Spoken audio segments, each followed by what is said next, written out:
నెల్లూరు జిల్లా జలదంకి మండలం తహసీల్దార్ కార్యాలయంలో తహసీల్దార్ సీతా మహాలక్ష్మికు సిపిఎం నాయకులు తాళ్లూరు మాల్యాద్రి ఆధ్వర్యంలో వినతి పత్రం అందజేశారు.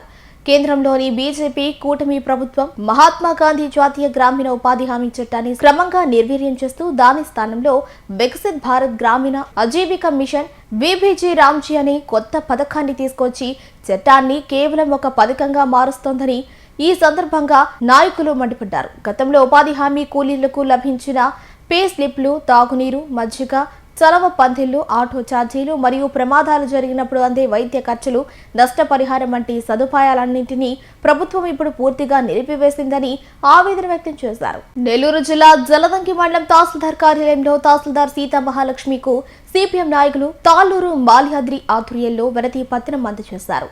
కేంద్రంలోని బీజేపీ కూటమి ప్రభుత్వం మహాత్మా గాంధీ జాతీయ గ్రామీణ ఉపాధి హామీ చట్టాన్ని క్రమంగా నిర్వీర్యం చేస్తూ దాని స్థానంలో వికసిత్ భారత్ గ్రామీణ ఆజీవిక మిషన్ విబీజీ రామ్జీ అనే కొత్త పథకాన్ని తీసుకొచ్చి చట్టాన్ని కేవలం ఒక పథకంగా మారుస్తోందని ఈ సందర్భంగా నాయకులు మండిపడ్డారు. గతంలో ఉపాధి హామీ కూలీలకు లభించిన పే స్లిప్లు, తాగునీరు, మజ్జిగ, చలవ పందిళ్లు, ఆటో ఛార్జీలు మరియు ప్రమాదాలు జరిగినప్పుడు అందే వైద్య ఖర్చులు, నష్టపరిహారం వంటి సదుపాయాలన్నింటినీ ప్రభుత్వం ఇప్పుడు పూర్తిగా నిలిపివేసిందని ఆవేదన వ్యక్తం చేశారు.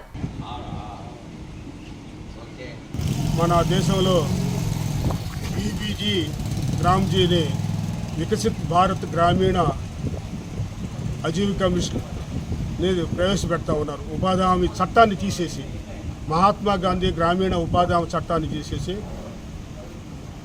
రామ్జీని తీసుకొచ్చి పెడతా ఉన్నారు. ఇది ఒక రకంగా ఉపాధి హామీ చట్టాన్ని లేకుండా చేసి పథకాన్ని తీసుకొచ్చి పెట్టారు.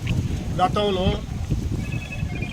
మనకి అన్నీ ఇచ్చేవాళ్ళు, పే స్లిప్లు ఇచ్చేవాళ్ళు, మంచినీళ్ళు ఇచ్చేవాళ్ళు, గడ్డపాట్లు, చలగపాట్లు ఇచ్చేవాళ్ళు. మనం 200 రోజులు పని కావాలంటున్నాం. దాని సంగతి తీసేసి 125 రోజులు పని అంటున్నారు. 125 రోజుల పనికి 10,000 కోట్లు కావాలా. చంద్రబాబు నాయుడు గారు ఏమన్నారు? అయా మేము 10,000 కోట్లు కట్టడం మాకు కష్టం అని అంటున్నారు. అంటే రాష్ట్ర ప్రభుత్వాలు బీజేపీ సంబంధించిన గవర్నమెంట్లే మేము పెట్టలేము, చేయలేము. సార్ ఒక్క నిమిషం సార్. గ్రామ్జీ చట్టాన్ని తీసుకొచ్చారు. ఇది ఒక రకంగా ఉపాధి హామీ చట్టం లేకుండా ఉపాధి హామీ పనిని నిర్వీర్యం చేసేటువంటి పరిస్థితి అనమాట. చాలా దుర్మార్గమైనటువంటిది ఈ చట్టం. ఈరోజు అంతలెక్క టెంకాయలు కుట్టి ఫ్లెక్సీలు పెట్టి ఓపెన్ చేస్తూ ఉన్నారు. ఎండిఓ గారు, అధికార యంత్రాంగం, పై వాళ్ళు చెప్పారు కాబట్టి కింద వాళ్ళు చేయాలి, మనమేం కాదనలేం. అయితే ఈ దీనివల్ల చాలా ప్రమాదం ఉంది. రాబోయే రోజుల్లో 125 రోజులు హంబగ్, మోసం. 125 రోజులకు సంబంధించిన డబ్బులు లేవు రాష్ట్ర ప్రభుత్వం దగ్గర. 75 రోజులు, 50 రోజులకే ఇప్పుడున్నటువంటి పని కూడా గ్యారంటీ ఉన్నటువంటి పరిస్థితులే. దెబ్బలు తగిలితే ఇదివరకు మేము అర్జీ పెట్టాం కావల మండలంలో. వాళ్ళకి గడ్డపార పడింది.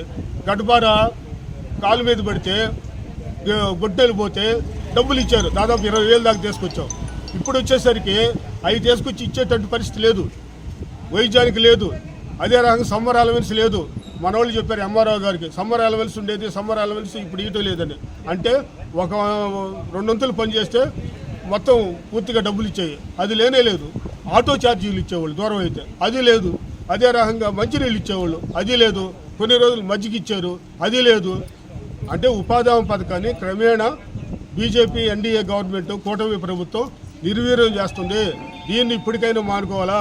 రాబోయే రోజుల్లో పెద్ద ఎత్తున కదిలించి ఈ ఉపాధి హామీ చట్టాన్ని పునరుద్ధరించుకునేదానికి, పాత చట్టాన్ని పునరుద్ధరించుకునేదానికి అందరూ కదిలి రావాలని ఇస్తూ రాబోయే రోజుల్లో ఉద్యమాలకు పర్యంతగా ఎక్కువ మందిని కదిలించి రావాలని చెప్పి ప్రజలు కూడా గమనించి చేయాలని కోరుతూ ఉన్నాం.